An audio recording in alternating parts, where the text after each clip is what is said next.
Je suis Victor Choukourou Victor, je suis le fondateur de l'IceBell, informaticien en grand cœur. Une IceBell qui siège en République démocratique du Congo, précisément dans la province du Nord Kivu, dans la ville de Goma.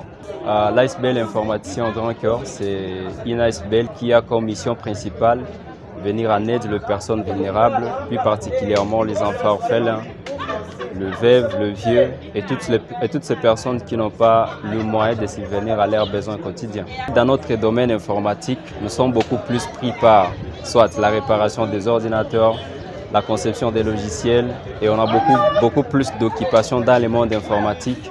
Et des fois, on se dit, vu que nous avons cet engagement d'apporter des solutions numériques, pourquoi nous ne pouvons pas apporter des solutions qui sont au moins physiques, qui touchent la population qui nous entoure. Et c'est pourquoi je me suis mis quelque part et je me suis dit que si on créait une IceBell qui peut venir en aide les personnes vulnérables, donc pour sauver des âmes qui ont perdu de l'espoir de vivre, pas dans les domaines de concevoir les logiciels, apporter des solutions numériques, mais aussi dans les domaines humanitaires pour apporter des solutions aux problèmes qui entourent la population, ça serait quelque chose de très grandiose. Et c'est pourquoi, dans la même optique, j'ai jugé bon de créer cette IceBell. Et nous nous sommes réunis avec la majorité des informaticiens d'abord de la ville de Goma et nous sommes en train de nous étendre sur toute l'étendue de la République démocratique du Congo et je pense que dans 2 ou 3 ans, nous serons sur toute l'étendue de l'Afrique. On a déjà effectué pas mal d'activités, surtout d'aller voir les personnes vulnérables, plus particulièrement les orphelinats qui sont ici. Et donc, la première fois que nous avons effectué la descente, nous sommes partis dans un coin un peu reculé de la ville de Goma, qu'on appelle Turunga. Et quand nous sommes arrivés là-bas, nous avons fait nos petites contributions avec les collègues informaticiens et toutes les personnes de bonne foi. Et nous sommes partis voir ces enfants qui ont beaucoup plus besoin de l'assistance. Et gloire à Dieu, nous avons pu réussir cette mission-là et nous sommes partis voir ces enfants et nous avons partagé avec eux cette joie-là. Et je me rappelle, ça c'était vraiment en mars. Et d'ici là, en août, le 1er août, on a effectué aussi notre descente. Là où nous sommes partis alors voir des personnes qui sont vraiment vulnérables, les personnes qui sont un peu oubliées dans notre société. Et c'était les pygmées. Nous sommes partis voir des pygmées. Et une fois arrivés là, nous nous sommes rendus compte qu'il y a des gens qui traversent des moments difficiles de la vie. Et c'est dans cette même optique que ça a été une mission pour moi d'organiser cette descente-là à Mugunga. Et nous sommes partis avec des camarades informaticiens et d'autres personnes de bonne foi. Nous sommes partis voir ces gens-là qui avaient besoin de l'assistance.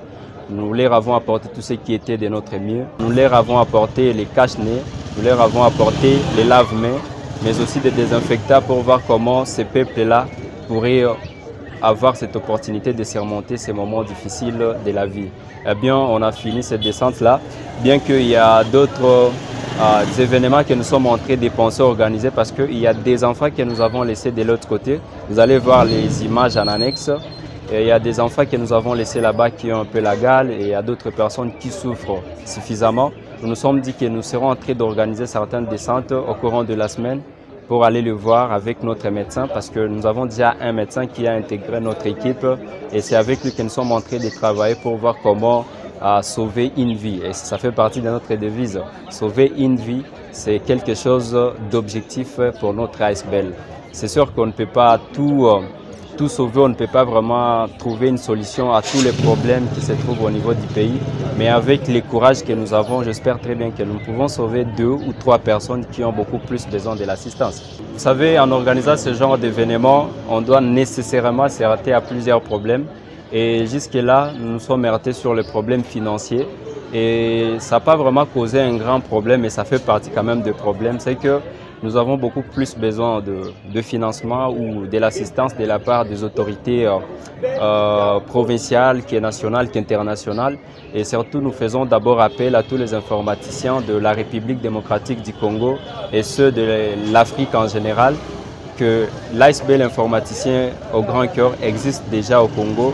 Et c'est une IceBell de tous les informaticiens du Congo qui doit intervenir dans les domaines humanitaires pour aider les personnes vulnérables et les enfants orphelins et surtout ces personnes qui ont beaucoup plus besoin de l'assistance. Et donc, nous lançons un message à tous ces informaticiens du Congo de se joindre à nous afin de voir comment on peut toujours trouver des solutions à apporter à ces enfants. Un message que je peux lancer d'abord à tous ces enfants orphelins et à toutes ces personnes vulnérables, c'est que la vie nous réserve un espoir de demain. Donc il ne faut pas vraiment baisser les bras, il faut toujours travailler, dire peu importe les circonstances, peu importe les difficultés auxquelles nous nous heurtons dans la vie, il y a toujours une solution qui vient dans l'avenir. Il y a encore de l'espoir, demain ou après-demain la vie peut changer et avec l'informaticien au grand cœur, je crois que tous les informaticiens de l'Afrique, ils mettront quand même leur œil sur ces personnes-là vulnérables et je crois qu'on pourra sauver certaines vies. Et donc pour ces orphelins qui ont perdu leurs parents, qui ont perdu leur maman, qui ont perdu leurs proches, je crois qu'il y a toujours un avenir qui doit être radieux pour eux et c'est avec l'espoir qu'ils parviendront à surmonter ces moments difficiles de la vie.